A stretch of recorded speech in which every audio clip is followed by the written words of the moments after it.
Good evening, Demon fans, and welcome back to the Demonland podcast. My name is Andy, and a depleted Demons missing two of their biggest stars fall valiantly on a slippery and sodden MCG to overcome the Bombers against all odds to propel themselves back into the top 8 with the top 4 within striking distance. Fittingly, I watched the match at 5:30 a.m. in the city that never sleeps, and as my vacation comes to an end, the Demons have gone 2 from 2 in my absence from my homeland. The Demonland podcast will return in its regular format next week after the Dockers match. Tonight, though, Binman will bring you his stats files for the victory at the G over the Bombers, as well as a new segment where he rants away. In addition, he will bring you his preview of the upcoming match against the Fremantle Dockers at the Demons' home away from home and the site of our drought-breaking premiership at Optus Stadium. Take it away, Binman. Thanks, Andy, for that warm introduction. Good evening, Demonlanders. Good evening, George, if you are listening. And good evening, Andy. Thanks for that. As I said, what a time to be in America. Crazy times in which we live. What a fantastic performance by the Mighty D's at the MCG on Saturday night. Unfortunately, I've been crook, so apologies for my croaky voice and tonight. But I couldn't make it. I was sick as a dog on the couch watching the footy. Wish I had been there because it was a fantastic performance, and by all accounts, the Mighty Demon Army writ large was loud and boisterous and was a big factor in the performance. I think I'm a real believer in the influence of the crowd, and so once again, well done, D's fans, for getting there. 55,000, I think, was the crowd. Really terrific performance. I really keen this week to get into it. Andy let me know the ratings were well down from last week, so he said I needed to get a bit more fired up. I didn't know what he meant, and I went back and listened to the first 20 minutes of last week's podcast, and I joked on Demonland that it sounded a bit like a football version of the BBC shipping forecast, so I thought I'd get a bit more fired up tonight and take a leaf out of Corns' volcano, because we all know the best thing for ratings is controversy and angst. So I'm going to give it tonight, and well, there goes the dog. He's passionate about it as well. So I'm going to take this opportunity to debut a new segment for Demonland. Binman's Unleashed segment, or Binman Unleashed, aka Binman's Dump. So many things really burned my bacon that I didn't really know what to pick. So many options: the AFL, the footy media, umpiring, Hawthorn's horrible colour scheme. I could have chosen so many of them, and was actually going to run with the AFL Commission, and they frustrate me so much with their emphasis on profit rather than being stewards of our great game. But what I landed on that really, really grinds my gear, and it rose its ugly head again in the lead up to this game, and afterwards, I have to say, is the complete lack of respect given by the footy media and the general footy public to Simon Goodwin. Even more frustrating is that lack of respect, and I would argue a lack of perspective, is echoed and amplified by many Demon fans. It just drives me nuts. By any reasonable measure, Goody's tenure as senior coach has been incredibly successful. It just has. These fans know better than most how hard it is to be successful in AFL footy as a coach and for a team. Leaving aside our incredibly long, sustained period of being wildly unsuccessful at the D's, Goody's numbers stack up against the very best coaches in AFL, VFL history. How many coaches in the 160-year history of the game that have coached more than 150 games have a win-loss percentage above 50% and have also won at least one flag? Well, if you don't know the answer is only 14. 14 such coaches in 160-year history of the sport. Jock Mahale, Kevin Sheedy, Alan Jeans, Tom Hafey, David Parkin, Ron Barassi, Lee Matthews, Norm Smith, Alex de Clarkson, Dick Reynolds, Chris Scott, John Longmire, and yes, Simon Goodwin. 14 in 160 years have a record comparable to Simon Goodwin. When he took over the team in 2017 from Paul Roos, we still had a pretty average, albeit improving list. In his first season, we missed out on finals by just 0.5% in a heartbreaker. He brought in a number of innovations, including that flying V off the halfback flank that arguably ushered in the 666 rule. Such was its success. In 2018, in his second year as coach, playing an exciting, unpredictable back half transition game, which remarkably is feeling similar to what we're playing now in many ways. We had an incredible run in the back half of the season. There's another theme that's been strong under Goody's coaching regime. Had probably the two greatest wins I've ever seen live, beating the Cats and the Hawks at the MCG in front of delirious full crowds of red and blue D's fans going bananas. We made it to a preliminary final. Heartbreak, yes, I know, but we made it to a prelim. As I said, I was out there for that game. That was one of the worst games I've seen, but no disgrace to be beaten by the eventual flag winner. Goody took the opportunity mass injury afforded in 2019 to retool his method, introducing the contest and all-team defence model that became the template for a flag win just 2 years later. We stalled in 2020, but it was the COVID year, and we were unlucky that the shorter quarters negated our clear fitness advantage. So, that's not quite a mulligan, but it was an unusual year all round. We won the flag in 21, of course, playing a final series that some described as the greatest ever performance in a finals. Our grand final win was ridiculously good, exhilarating football, bang, bang, bang. Starting with our incredible win over the Cats in round 23 to secure top spot. That was the greatest 6 weeks of my football supporting life, and I thank you, Goody, for it. We finished top 4 in 2022. Sure, we went out in straight sets, but come finals, we were completely banged up and were never in the hunt. Ask any Dogs, Cats, and Pies fans how easy it is to back up after winning a flag. In 23, we again finished top 4, a remarkable performance given our injuries up forward, but unfortunately we also again went out in straight sets. How you see the loss to the Pies depends a bit on your perspective. We came out a bit flat, it has to be said, cross. But soon after we lost Gus, and the first quarter was a write-off. So it's definitely a mitigating factor, as was not having him for basically an entire game. So a big tick that we're able to get back into that game. We played brilliantly for the rest of the game and really should have won. Big tick. Again, that was remarkable given we had no Gus, Laurie didn't go into the centre, and really that we only played 3 quarters of footy. Why did we lose? Because we didn't take our chances. That's 100% on the players, not Goody. His method and game day coaching stood up. We went into the Blues game down last year in the finals, down our last surviving specialist key position forward in JVR, and still reeling from the Gus incident. Be that as it may, forever and a day, fans of the club and the club itself will rue that loss. We left one on the table. I think we win that game against the Blues, and we are a huge chance to go on to win the flag. We were by far the better team that day against the Blues. We should have won that match. Again, why did we lose? Because we didn't take our chances. And again, that was on the players, not Goody.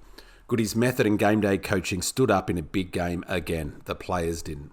2024, well, we already had a young list, as I talked about at the beginning in the pre-season, but started the season down 2 of our starting 22, 2 fit season players in Smithy and Gus. We couldn't replace either, obviously, so effectively the list becomes 42. So 2 players down before we even play a game in anger. Other senior players in Petty, Benny Brown, T-Mac, Hunter, McAdam and Clary all had very interrupted pre-seasons. And another best 22 senior player in Melk is out to well past the halfway point of the season, in fact, to the 2/3 of the season.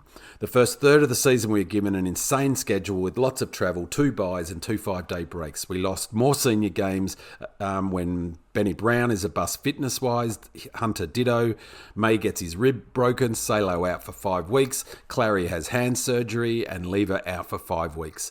We lose our best, most dynamic player for the rest of the season after another sickening contact injury in track. We are regularly forced to select a very young, inexperienced teams more akin to teams who are in a rebuilding phase. We are fielding a team more akin, as I said, to a team in the third year of a rebuilding phase than a genuine contender. All the while, 𝗟𝗏 is trying to implement a new method, which is ironic given the 𝗟𝗏 is too predictable myth. And don't get me started about the myth that he isn't tactically switched on.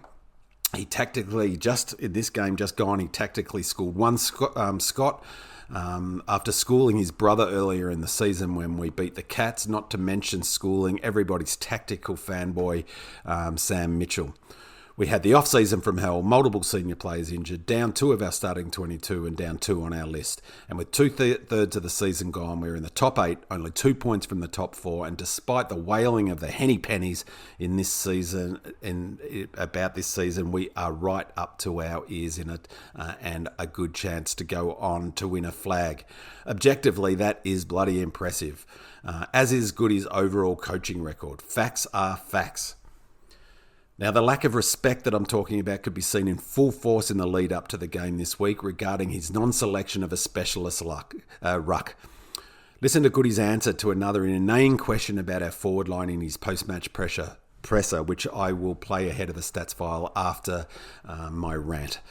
Asked about the forward line mix working in the last 2-3 weeks where it hadn't been, implying something radical had changed, he politely pointed out that the only change to that mix has been bringing in 𝗟𝗏𝘀𝘁, and that 𝗏𝗏𝘀, JVR and the _Inferno have played together for most of this season. Cohesion is critical in sport, he pointed out, and that takes time. He also pointed out it takes continuity of selection. That's exactly what they've been doing, continuity in selection and building cohesion. And we are seeing the fruits of that approach. And seriously, does anyone really think Fullerton would have helped us beat the Bombers? Bloke is barely passing muster as a ruck at VFL level. Despite the frankly ridiculous hand-wringing on Demonland about selection, we won the raw clearance count, which by the by is not a particularly useful stat these days as it's not a measure of impact, but we won it nonetheless. What is a measure of impact is scores from stoppages, which critically we won by 14 points. In fact, it was arguably the deciding factor in our win, given they scored 3 more points from turnover than us. That doesn't happen without Petty in the side. It doesn't happen without JVR, obviously, and without Disco giving them both a bit of a chop out. 𝗟𝗏 deserves credit for his selection this week, and praise, not the brickbats that he got and the criticism that he faced in the lead up to it. Which is why when responding to a question in the presser about who we might play in the ruck against Freo, he visibly bristled before noting the option he ran with this week, just work, literally just work. You know, an hour before that question is being asked, implying the obvious. Why would we change something that literally had just proved successful? I share his frustration. Where are all the comments on Demonland and in the media acknowledging 𝗟𝗏 got it right this week and that they got it oh so wrong? It's remarkable, really. We win a flag and then out in straight sets twice and people are calling for 𝗟𝗏's head. Do people really not understand how difficult winning a flag is? Or how difficult it is to finish top 4? I mean, surely, of any group of fans, these fans understand these things. What exactly do people expect? The nongs in the media will remain nongs. It's why I've basically stopped watching and listening to them. But come on, D's fans, don't support and amplify their rubbish about a legend of the Melbourne Football Club. 𝗟𝗏's record is only matched in the 166-year history of the Melbourne Football Club by the great Norm Smith and, of course, Frank Checker Hughes, who won 3 consecutive flags in 39, 40 and 1941. That's rarefied air and makes Simon Goodwin unquestionably a great of our club, the oldest professional football club in the world. Get behind him, these fans. Get behind 𝗟𝗏. Bloke's a legend of the club, and we should all be bloody proud to have him at our club and thank our lucky stars that he is. All right, now we'll get back down to a little less sort of hyper, and we're going to play a clip now from a couple of the questions that I noted above he was asked in his presser really fascinating responses. I really enjoy Simon Goodwin's post-match presses. He's not the world's best. He's no McRae in his sort of oration skills, but if you listen to him and get past his sort of affectations, he's a student of the game who's really, really interesting to listen to.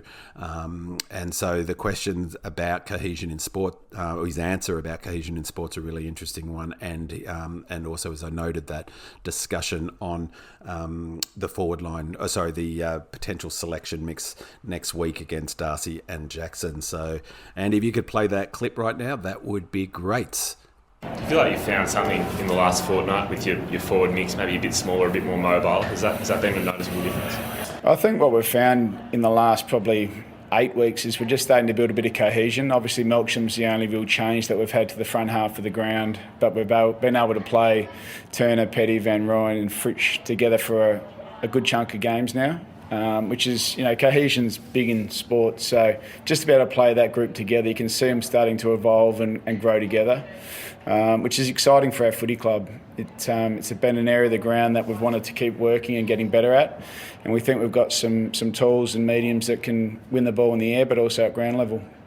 Any concern over coughing up those last 4 goals of the game? There was the game against North as well, where they came hard late. Is that just teams going all out to win, or are there concerns at your end? I don't like it as a coach, but there's no concerns. We just lost contest and lost centre bounce. We certainly didn't play safe. We continued to try and play the right way and win the game. And clearly, Essendon were rolling the dice in terms of how they wanted to play forward of the ball. So. Credit to our boys. We kept playing. We didn't quite get it on the scoreboard that we would have liked, but we walk away with a good win. How do you go injury-wise tonight? Pretty sure we're all clear at this stage, so you never know what Monday might throw up, but at the moment we're all clear. Any updates on Max Gawn? Yeah, look, he's progressing well. And we're not going to put a time limit on it because we're not sure. But he did have a good couple of days the last few days, so we'll assess him midweek and see where he's at, but we'll make that call later in the week. You get 2 rucks probably next week with 𝗟𝗏cy coming back to play with Jackson. Would you be prepared to do the same thing if Gawn isn't fit? We'll have a look at those options for us. Clearly it worked for us tonight, but doesn't mean it's necessarily going to work next week, so we'll have a look at their team, look at where their strengths are, how we might set up around the ball. But that's something we'll discuss throughout the week. I'm just going to enjoy this one tonight, if that's okay. Thanks, Andy. Much appreciated. As I said, really interesting insight into Goody's coaching philosophy there with his discussion about cohesion and continuity. And I think that goes a long way to explaining what he's often been criticised for, being too stubborn in selection, and the value that he puts on having particularly his defensive unit, and now he's talking about the forward line unit playing together over an extended period of time. And so he's right that those 3 amigos, JVR, 𝗟𝗏cy and Petty, have now it's been 8-9 games in a row that they've played together. That's a big block of time, and it's all done with being in our best possible shape, giving ourselves our best possible chance come the finals. So thanks for that, Goody. Love your work. All right, just before we jump into the stats file, just some general stats. Bombers, again, had a really high uncontested possessions. As I noted last week, the D's and the Bombers now have a really similar game style and statistical profile. The only real big point of difference is the Bombers have a much higher uncontested, or the Bombers higher uncontested disposal numbers.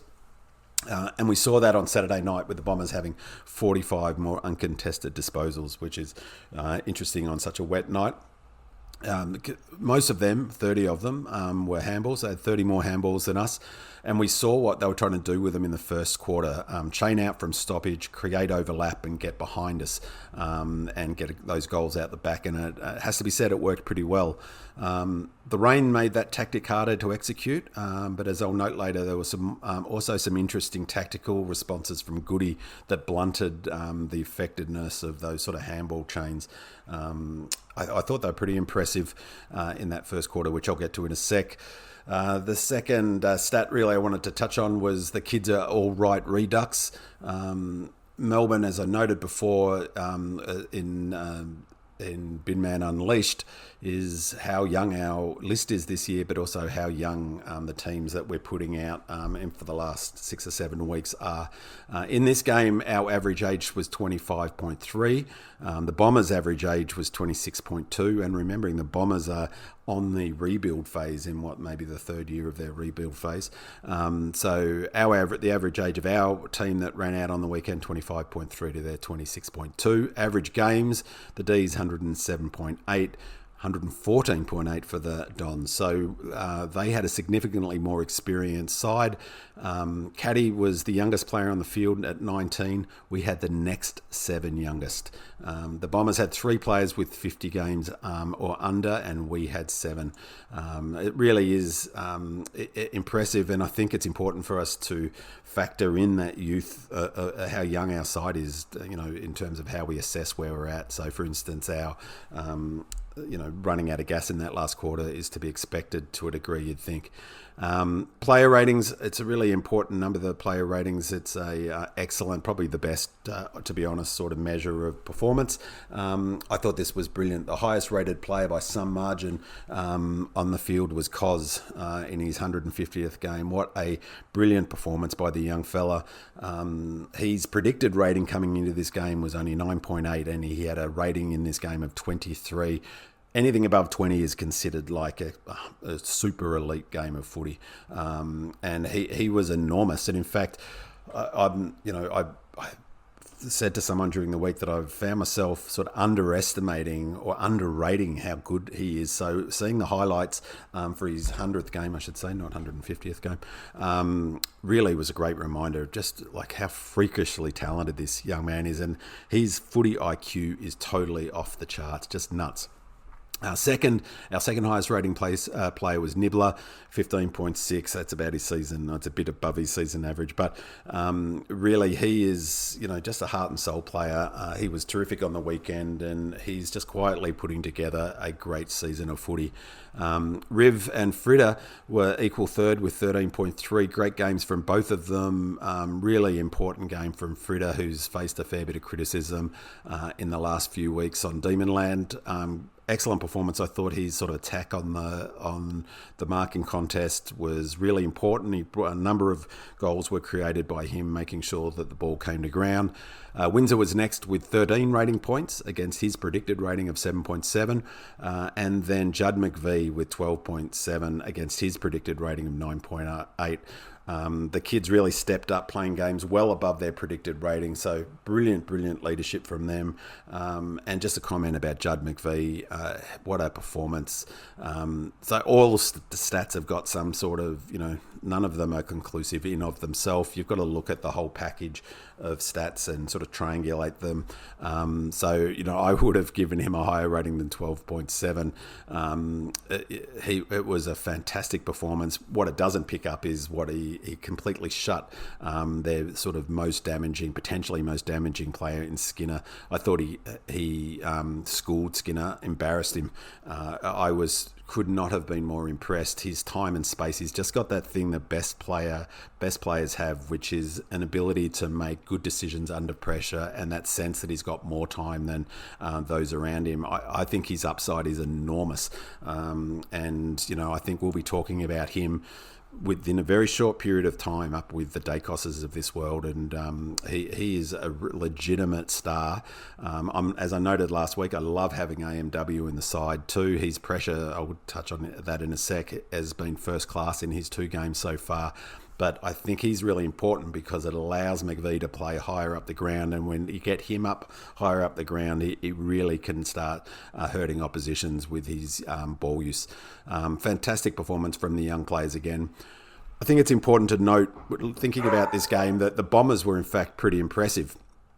I thought that the scoreline flattered us a bit, as evidenced by the expected score, 71.3 to 75.5. So that's a really curious stat. They won that game before they were ahead on expected score by 4.2 points, and really, really, really highlights the importance of accuracy.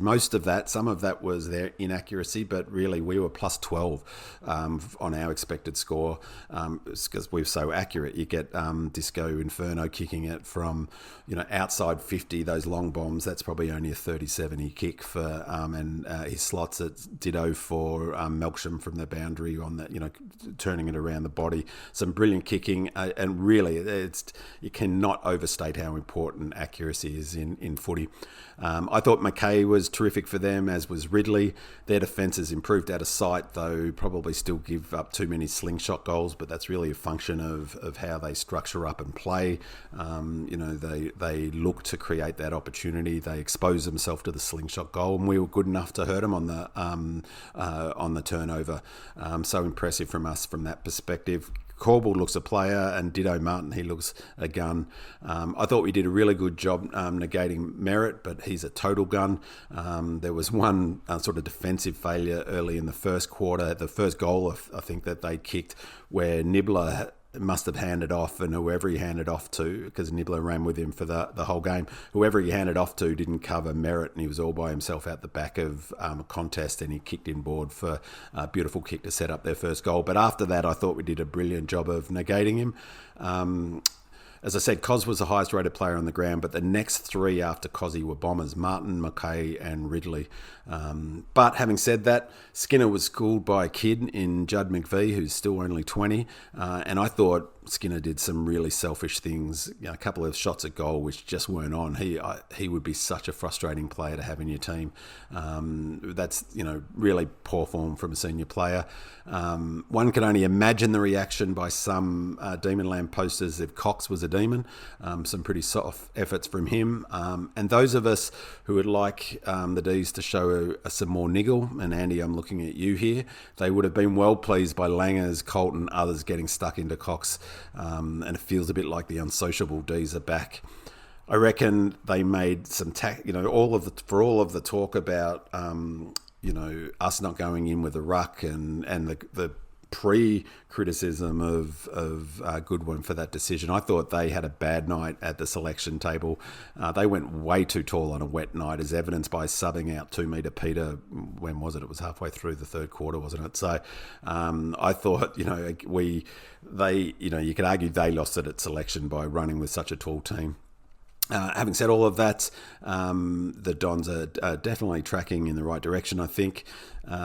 But a couple of things to consider in terms of where the Dons are at compared to where the D's are at. Take Draper and Merritt out of last night's side, who are probably the closest equivalent to 𝗏𝗏𝗀𝗃 and Track, their ruckman and their best player. And how would have they gone in that match last night if they had neither of those two players? And as I said before, the relative youth of the side, we're running a younger side that's more akin to a team in a rebuild phase. Centre bounce attendances against the Eagles, the top 5 were Rivers with 24, Clayton Oliver, Max Gawn, Jack Viney and Sparrow. In this game, the top 5 were Rivers again, Clayton Oliver second again, 𝗏𝗏 had 17 centre bounces attendances, and Jack Viney 16. So that was a big spike by 𝗏𝗏 last night, and Van Rooyen had 15 and Harry Petty had 12. The ruck contests were really interesting. It was fantastic. Jacob Van Rooyen was a massive factor in this game in terms of turning the sort of advantage back to us from the centre clearances. He had 48 hit-outs. Harrison Petty, though, did a lot of donkey work in that he rucked that entire first quarter, and then he was the player giving Roo a chop out after that. He had 44 hit-outs. I thought that was pretty impressive. Just with Van Rooyen, he had 17 hit-outs. 48 hit-outs, 17 to advantage. So 31% to advantage, which was pretty impressive, I thought. This was an interesting fact. The opposition hit-outs ruck contest, Sam Draper went to 79 ruck contests. He had 33 hit-outs, 12 to advantage, so not much better than Roo. Peter Wright only went to 11. So, and then Nick Cox went to 8. And so again, you got to question the selection. Like, they put a lot of eggs in the Sam Draper basket, I thought. And he looked cooked near the end of the third quarter when there was some footage of him near the bench or coming off and sucking sort of deep breaths in on the bench. So I wonder whether they might have been better sharing, it around with some medium-sized key forwards rather than relying so heavily on Sam Draper, because it just simply didn't work for him, as evidenced by the numbers. All right, so let's get back into the red and blueprint. Well, last week I mentioned last week's game was the best example all season of the red and blueprint. Well, I think this week is the best example of what I think we're going to be playing in this back half that I've been talking about all season, and I'm calling it now the hybrid model. So this week, I think we saw the rise of the hybrid. So the 4 things in the blueprint, it's been interestingly talked about in the media a fair bit in this last week and after our last couple of wins. Core to the way we want to play our best footy is defence, but at the heart of everything is contest and pressure. So, as I've noted, whatever method we play, whether it's the sort of full forward half or whether it's more transition or whether it's a hybrid, which I think is where we're going to land, it doesn't work without that contest and pressure. And really, I don't think any game plan works anymore in footy unless you bring that contest. And I think that's what's driving these sort of fluctuating results is, teams cannot be up every week to play that level. I mean, Melbourne did for a long time, but we saw the impact of attempting to do so at the end of the 22 finals and the 23 finals. It just simply may not be possible to play that high level contest game for a full season, which is why I think that we've attempted to, for the first part of the season, play that red and blueprint and then move towards a more sort of hybrid model and potentially come finals sort of leaning into the contest. So start off with defence, opposition and score. Like last week, another fantastic defensive performance given we were so aggressive on transition. And I think that's really important to note. If you're going to play if teams play a transition game, by definition, they're going to open themselves up to giving up goals on the rebound. It's just, you can't bake a cake without breaking some eggs. But this week, not only were we aggressive on transition, unlike the last week, for instance, we really pushed up high on defence, which we're doing in different games. It was quite a sort of unusual game from that perspective, I thought. Each quarter felt a little bit different, but this game we were set up defensively much differently than we were against the Lions, and we pushed up really high. We pushed up high in defence, which again, that exposes us to turnovers and exposes it to give sort of goals out the back. So our defensive work was even more meritorious, I think.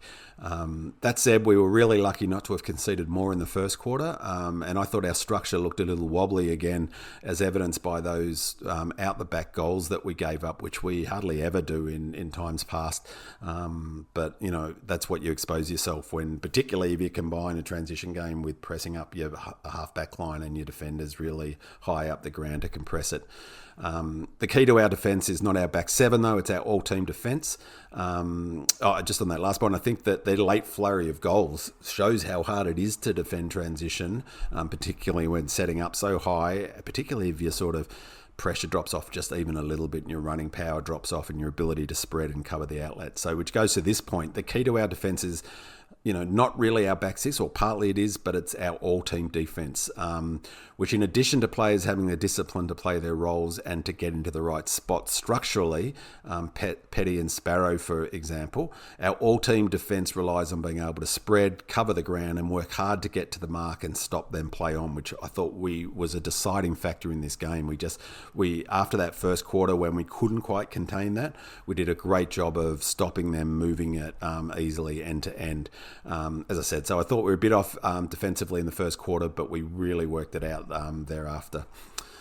Intercepts last week, we had 64 intercepts, 10 more than the Eagles, and 15 intercept marks, which was an improvement on the previous week, down 5 though. This week we had 87 intercepts, 2 less than them, so they They had two 89 intercepts, and we had 19 intercept marks. So a sort of increase on the previous week, which was terrific, and only gave up 7. So we're +2 for intercept marks.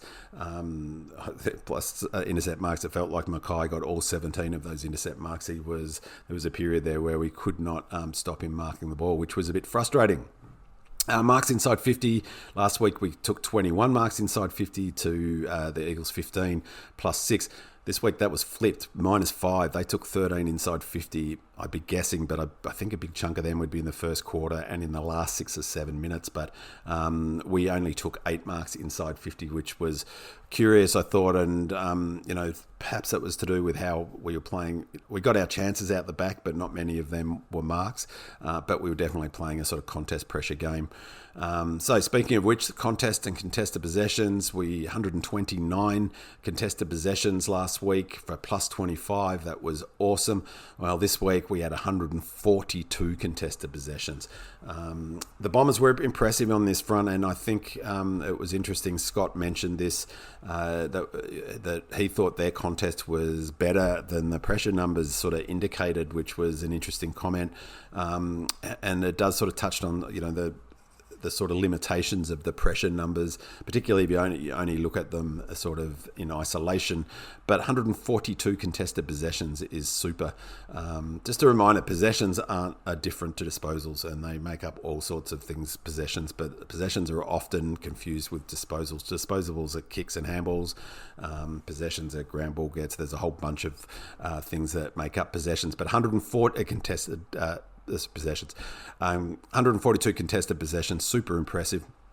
I thought this was curious. Post clearance, where we've historically done well in and have in different games this season, they actually did better than us in some respects. Loose ball gets, they were +4. Hard ball gets, they were +2. Post clearance, contested marks, they were +3. The only thing that we beat them in post clearances were freeze 4. So I thought that was interesting. But pre-clearance, this was a really unusual number. So we were +6 in hardball gets for pre-clearance, so before the ball's cleared, and +15 for loose ball gets, which is, I think it was a really telling number, and it's what Scott was referencing when he said that he just didn't feel that they were going hard enough after the ball when it was out loose, and it speaks to, I think, our improved running power and ability to cover the ground to be able to get to those loose balls. Pressure, last week, huge pressure game, one of our best all season. So we finished with a match average of 191, which was incredible. Finished, the last quarter was 199, the first quarter was 200. That's a very impressive. This week was a bit different. I think the way Essendon play with that spreading and use of handballs, by definition, always there will be lower pressure games against the Bombers just because of their method. But the average was 176. Their pressure actually was probably, I'd be guessing, almost their highest for the season. Perhaps I'd have to look, but they averaged 190 for this game. So almost what we averaged last week. We were -14 for under the pressure rating. So first quarter was basically even. Second quarter was 199 to 201. Third quarter was 164 to their 207. We were -43 on the pressure gauge. So, they kept going, that's for sure. They dropped away a little bit in the last, but so did we, 168 to 167. So I thought that was interesting. Last week, our top 5 pressure players were Trent Rivers, Jack Viney, Nibbler, Caleb Windsor, and Andy Wakefield. And sort of following on this theme of the kids are all right and the leadership that these young players are playing, showing this season, and particularly in the last month or so. This week, our top 5 were Trent Rivers. His season average, he had 19 pressure acts and 52 pressure points. His season average for pressure points is 28.3. Fantastic performance. Number 2 was Andy Wakefield, just awesome. 19 pressure acts, the same as Trent Rivers. And he came off at the beginning of, or maybe even the end of the last third quarter. So for 3/4 of a game, he had as many pressure acts as Trent Rivers, and more than Colt, for instance, and more than many other players. For a fantastic performance from him. I as I said last week, I could see him staying in this team and not coming out of it again. He just might be that player that we've lacked since Jets left, that small defender who can take the sort of best small forward from the opposition. Nibbler was third with 22 pressure acts. The guy's a legend. Colt continually impresses me with both his effort and speed in covering the ground. He had 18 pressure acts, and then the next one was Harrison Petty. He had 20 pressure acts, 43 pressure points. His season average is 28, so super impressive from Pets. And again, I think the sort of discussion about selecting Petty and Sparrow and others, really, one of the challenges with assessing any players is we don't know what role they've been asked to play by Goody. We do know that Goody values role players who play the role that they've been assigned, that have the discipline to do it, and that applying pressure is one of them. And we can all be absolutely certain any player who's regularly selected in a side that Goody coaches is following their instructions to a T. Otherwise, they wouldn't be in the team. So impressive from the young fellas again. Just a note on pressure players is that just looking at the numbers, there's often a weighting towards certain players and defenders don't. So McVee's pressure numbers weren't huge, but he applied great pressure. So I think it's to do with partly to do with the fact that in the way that these are calculated, tackles or any time you contact a player is the way to score the highest, and he sort of uses his evasive skills and sort of ability to read the play to, he doesn't need to tackle as often. But I thought he was just outstanding in this game. This is a really interesting one. So ground ball gets in 2021 to 23, ground ball gets were one of our key indicators. It's all about the contest and it's all about winning the contest, and ground ball gets was a good sort of indicator of when we were number one in the AFL every season, I think between 21 and 23 for winning ground ball gets. As I noted during the sort of first third of the season, ground ball gets seemed to be less significant in the transition back half game, as we were winning games early this season despite handily losing ground ball gets, often by 10, 15 or 20. The transition model and our older style forward half model, in both of those methods, contest is key, and we really have dialed up our attack on the ball in the last 2-3 weeks. And so what we're looking at now is it looks like our best contest footy of 21-23, but much better on transition in the 2024 style. And I feel like that's the hybrid Goody is trying to develop. That's the hybrid that I'm talking about. A sort of a really good blend of his territory game and the sort of 2023-2024 transition games. And you can really see this in the ground ball get numbers. Against the Roos, we were -10 for ground ball gets. Against the Lions, we were +11. We were +20 against the Eagles. And in this game, we were +15. We had 109 ground ball gets. By way of comparison, we had 107 against the Lions. So we really dialed up winning those ground balls. Tackles inside 50 against the Eagles, we had 56 tackles in total to their 52 for +2. We had only 6 tackles inside 50 to their 19, -13. This week we changed that around a little bit. They actually tackled really well all game, and that was a point that Scott made in his presser. He was happy with their effort and contest to a degree, and that was evidenced by the tackle numbers 56 to 70, so they were +14 for tackles. Tackles inside 50, we laid 10 tackles inside 50 this week to their 7, so +3. So our forward 50 pressure was terrific.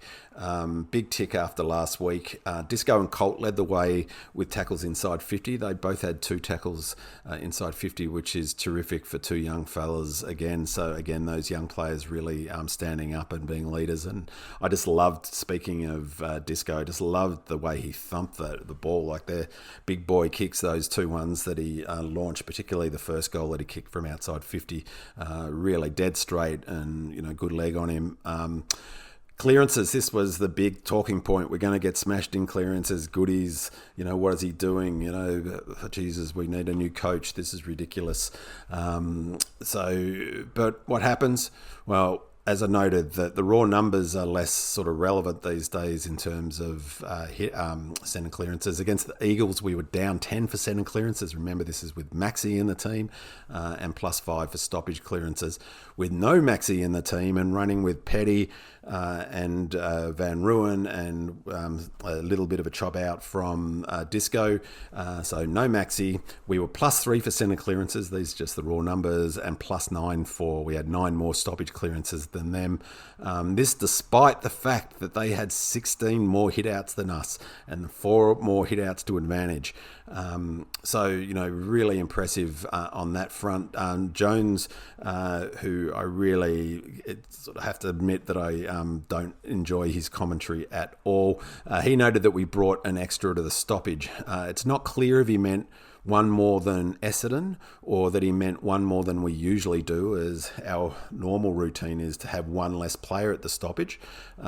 We also brought, he noted, and Hodge noted, that we also brought the high half forwards up to stoppages and crowded that area. One, to minimise Draper's advantage, but as Demonland poster Binman's PA noted on Demonland, it also made it much more difficult for the Bombers to use those handballs to chain out from stoppages by hand and to get out into space and to create that overlap. So on both fronts, that was a really successful tactical move by Goody, and deserves a big tick for that. But those tactical decisions have an implication for our method. For one thing, we use that spare that we create by playing one down at stoppages behind the ball in an intercepting role, which would help explain why we didn't do that well in terms of intercept and intercept marks differentials, basically breaking even, whereas in past seasons when we're playing, when we're applying as higher pressure and as strong in the contest as we were in this game, in past seasons we would smash teams for intercepts, particularly intercept marks, when we were playing that sort of game, because we would put the sort of ball kicker under so much pressure they'd cough it up, and we had the extra behind the ball. Contested marks, not a night for contested marking. There were only 11 taken. They took 7, we took 4. That said, I thought we completed super hard in the air, and those 3 big boys did a great job bringing the ball to ground, as did Fritter. Okay, transition from back half, which is that really is the transition part of the game, and the turnover. I'll get to the turnovers in a sec. Against the Roos, we scored 25 points from the back half. We upped that against the Lions, 37. In the Eagles, up again, 58 from the back half. This one was really interesting, and I think it was sort of tactical. We only scored 24 from the back half. They scored 32 from their back half. So more than we give up per game, which is 29.7.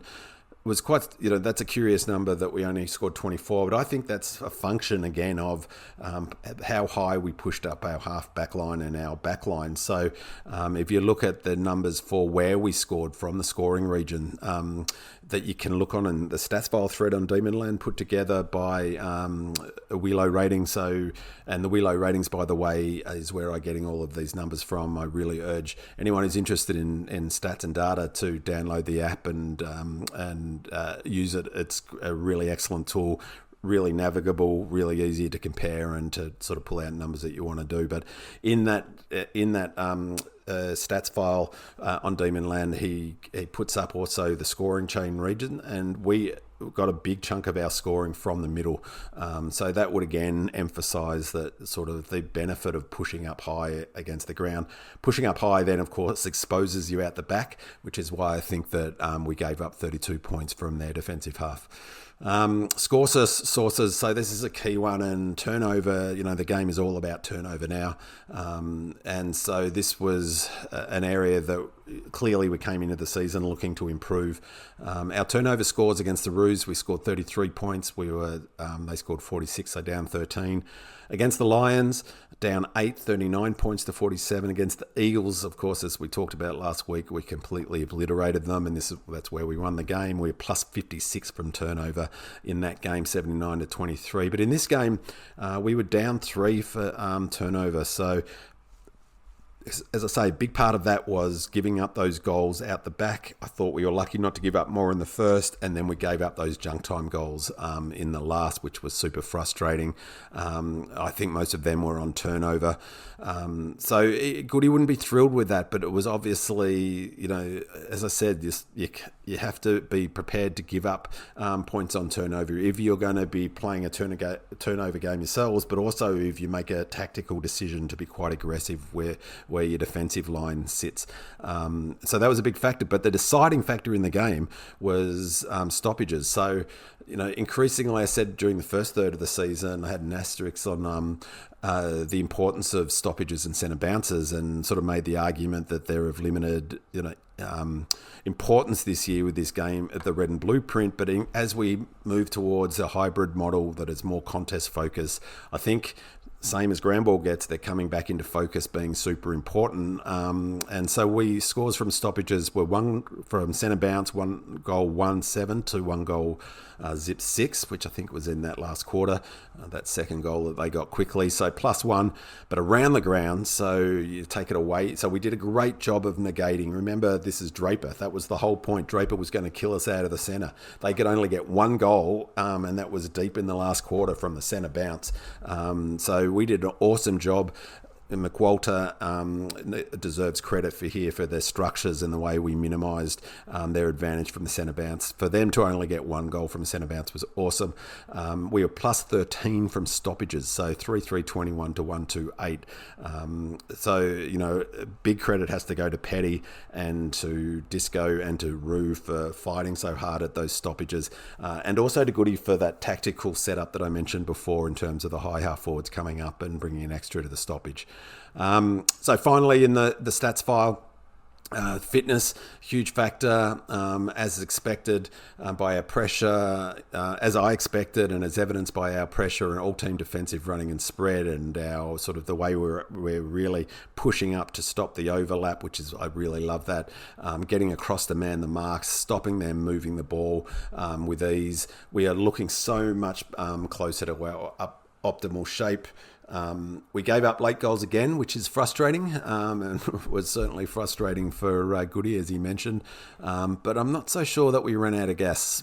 Perhaps we did a little bit, but certainly not to the same degree as we did against the Lions and the Roos, which I just think we have to accept that such a young team is likely to sort of fade a bit at the end of games. And I was amazed that so-called experts didn't point out the fact we were coming off a 6-day break to their 8. It has a major impact on games of football. I've talked about that before. 𝗟𝗶𝘀𝘁𝗃, who did in a post-match interview I heard him do, certainly he was quick to point it out when asked about how he recovered from the game last week after his first game back after 12 months. It's a big factor. I just think that, so maybe we did fade a little bit, but I think that sort of it was more about the fact we lost momentum with those 2 quick goals they got, and we couldn't get it back. It's hard to get momentum, wrest it back, and the umpiring handed the Bombers that momentum. It was just sort of some appalling decisions. It's so frustrating. Countering that, to be honest, we were lucky in the first quarter with a couple of frees, including that mark that should have been paid. So maybe there's swings and roundabouts there, but I was, to be honest, quietly pleased we didn't give up any more goals in that last part of the quarter. As I discussed last week, and I've discussed a number of times, the Telstra tracker is probably the best publicly available data that provides some evidence of where teams at in terms of their running power and their sort of, where they are in their program. As I noted last week, we're trending super well with that. Just a couple of really important numbers. Total distance, it's unbelievable. Total distance, Ed Langdon ran almost 2 kilometres, 1.6 kilometres more than the next player on the ground, which was Nick Martin. Eddie Langdon also had the 3.4 kilometres, was the most at high speed. They're pretty quick. Their maximum speed, the top 4 players on the ground for maximum speed were Durham, Redmond, Mackay and Merritt, with Windsor coming in 4th. But the average speed, which is a better one for fitness, because it's your ability to keep running at a at a good clip. This was a great number. I thought the top 5 on the ground for average speed were the Colt, 10.8, which is pretty bloody quick. Tommy Sparrow next, 9.8. 9.8 for Andy Moniz Wakefield as well.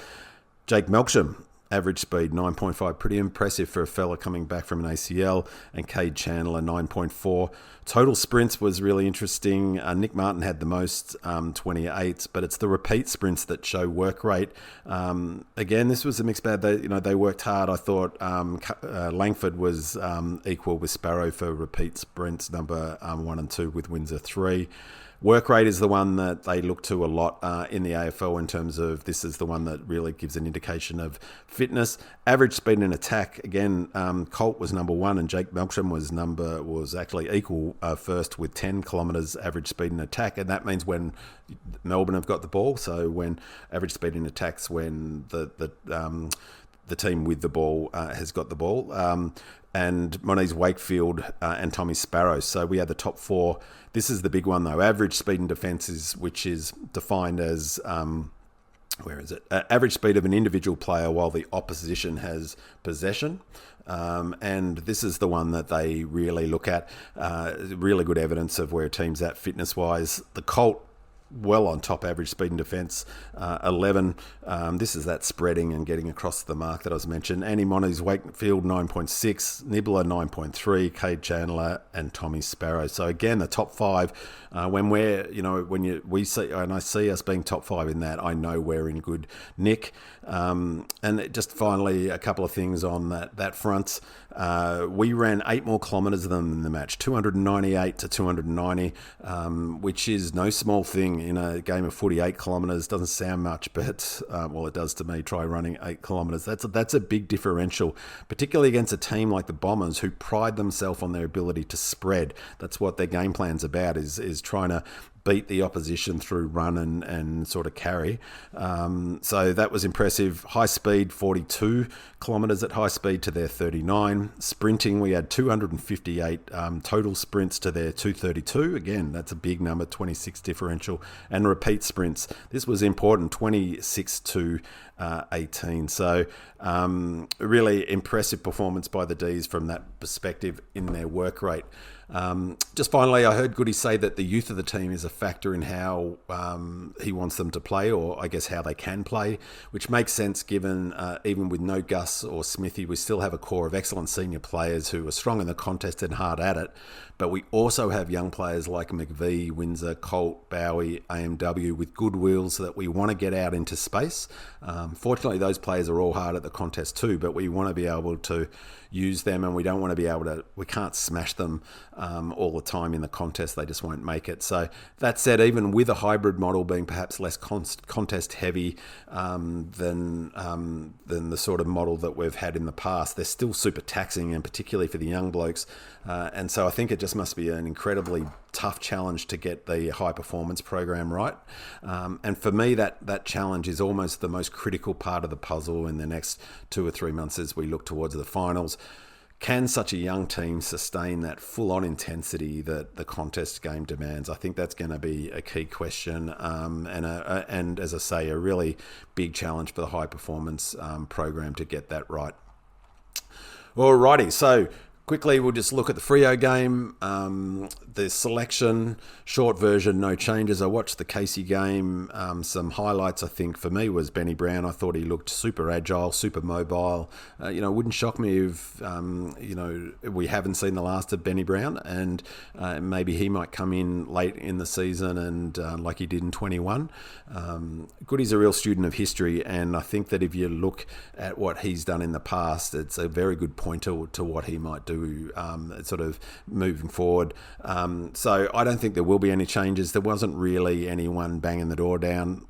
Fullerton probably didn't. Varel certainly didn't, or Ferrell, as the commentator kept calling him, which I thought to myself, I want to get him to get a bit angrier, so the headline could read, Varel goes feral. No, it didn't work as well as I'd hoped.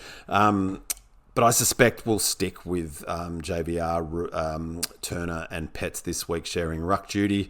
I said before the Bombers game on Demonland that I totally get the logic of going with 𝗟𝗶𝘀𝘁𝗃 and Disco, and I see the logic in doing so again. So my sort of short version is no changes. Yes, they have two excellent rucks in 𝗟𝗶𝘀𝗀 and Jackson, but if they run with Ru against 𝗟𝗶𝘀𝗀, Ru can exploit 𝗟𝗶𝘀𝗀's lack of pace and run off him hard. And whilst Pets can't cover Jackson's leap, he has the strength to match him at around the ground stoppages, and I think Disco too. So I'm not overly fussed with their two ruckmen. I don't think it presents any greater challenge than Draper waxing with 2 metre Peter. And as I said, having watched the Casey game, I can't really see Fullerton offering anything more than Petty offers in the ruck, and certainly less in around the ground marking and up forward. Ditto Varel. Varel's a couple of seasons, or at least a season away from senior footy, I suspect. In terms of the game style, so yeah, short version, I don't see any changes. I think they'll stick with the 20-3 that played so well on the weekend just gone, which includes 𝗟𝗶𝘀𝘁𝗃 starting as sub again. I heard on the broadcast that he's, I think was at 9, but he started as sub more often than any other player, and I think that's a good role for him. I think he'd be happy to be in the side. For me, who else could come in from Casey? I don't think anyone really banged the door down. Laurie was neat in a lot of the work he did. But yeah, the one to watch is Benny Brown. In terms of game style that Freo might bring out, they're funny team to watch. Longmuir's a funny coach as well.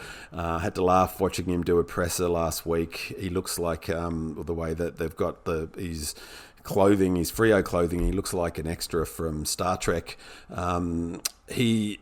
They play in a very similar game in some ways to the Dons. So high uncontested disposal numbers. The Bombers are AFL number 1 for uncontested disposals, and Freo are number 4. And they also use handballs in a similar way to the Dons. High handballing team, and they like to chain up their handballs to get it out away from the contest and get it out into space and use their leg speed. They've got a lot of good runners, like the Dons think they do as well. And like the Dons, they also like to use the width of the ground to try and spread their opponents and create overlap opportunities. But Freo, sort of one of the differences between Freo and the Bombers, I think, is Freo are much more prepared to go lateral and hold possession, and they did that a fair bit against Hawks on the weekend. And that was their template against us when they thrashed us in the Alice, though they didn't really need to do much of that lateral, or they didn't need to hold it up very often because we weren't getting across to cover and stopping them playing on, because we clearly had completely dead legs in that match. And so they did laterally, they crossed to the fat side of the ground and then just, took off. That's why they smashed us, because they opened us up. That won't happen this weekend. We'll get across. We're very different teams now in where we're at in terms of our running power, our dynamism, and our all-team defence. We're in a much better place.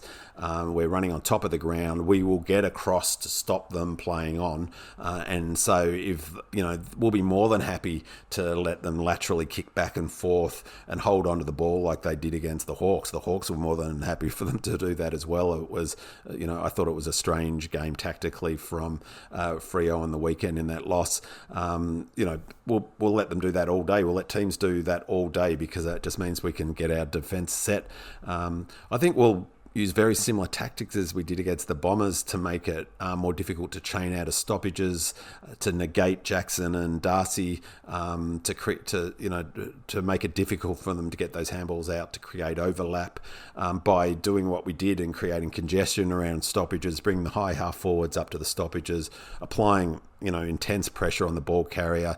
And the thing that I really like when Melbourne are up and about and we're running on the ground well was when we anticipate those handball chains and we provide frontal pressure and run up and put pressure on the player about to receive the ball, so that they receive the ball and immediately they've got a D's player in their grill trying to sort of make things difficult for them. So prediction: D's to crack in hard, apply too much pressure for Freo, and be too strong in the contest for Freo.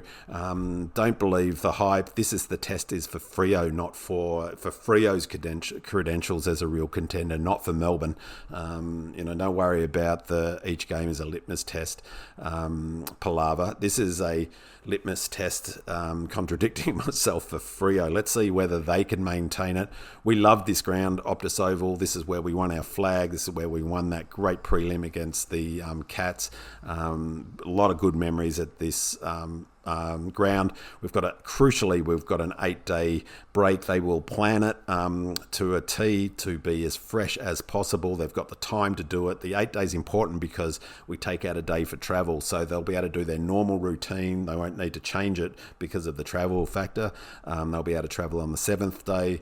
I think they'll go into this game super confident and looking really to pay the Freo back for the loss that we had, 90-odd points in the 𝗟𝗯. So I'm really, really confident, looking forward to this game. We win this, and as I said, we're into this season, right up to our necks. So that's it for this week. Have a great week, Demonlanders. Thanks for listening, and go Redleggers! That was Binman, and I want to thank him for stepping up to the plate in my absence these past 2 weeks. The podcast will return in all its glory next week as we either analyse a famous victory or dissect a devastating loss against the Dockers in Perth. See you next week. Go Demons!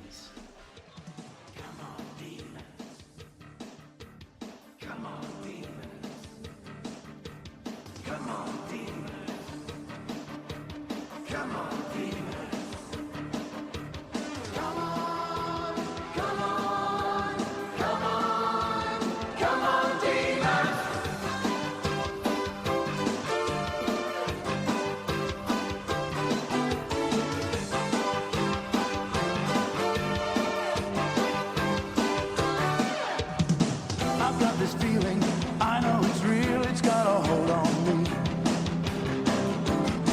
I've got this feeling, I know it's real, and we're gonna make history. We've got the team, yeah, football machine to take us to the top. We've got the fire with the desire to win that Premiership Cup.